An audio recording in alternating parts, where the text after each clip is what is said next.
A North Texas police chief is describing the incident that led to the recent criminal indictment of one of his officers. Good evening. I'm Clarice Tinsley. Lake Worth police terminated Officer Landon Rollins this summer. Fox 4's Deanne England spoke with the department's chief today. Deanne. Hi there, Clarice. Well, the encounter took place in this area of North Fort Worth, a use of force that the police chief describes as allegedly going too far. With the conversations that were taking place between the suspect and the doctors and the nurses about what happened, he shared one version of the story that was contradicting what was told by the officer. That officer, now under criminal indictment, is 3-year Lake Worth PD veteran Landon Rollins. He's also a former officer of Fort Worth PD. Rollins appeared in past reports on Fox 4 News with both police departments.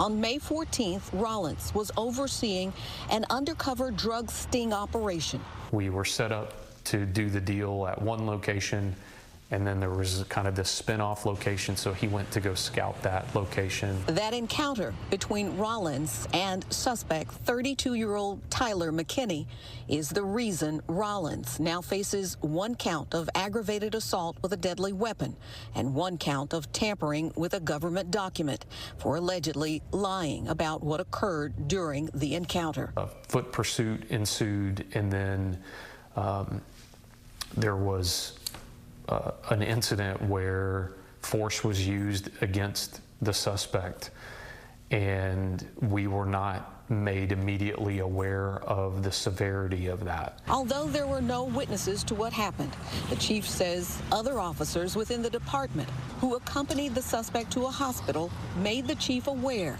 that Rollins likely crossed the line with the use of force.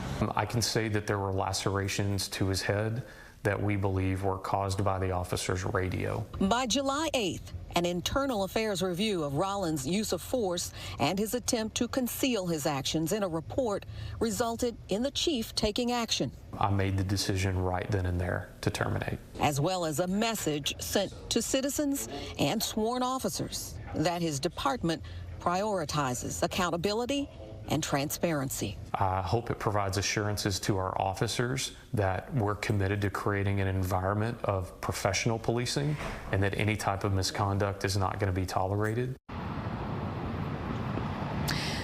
The police chief says the suspect is someone they believe was involved in drug trafficking and other crimes. It is up to the courts now to decide whether the officer's actions went too far.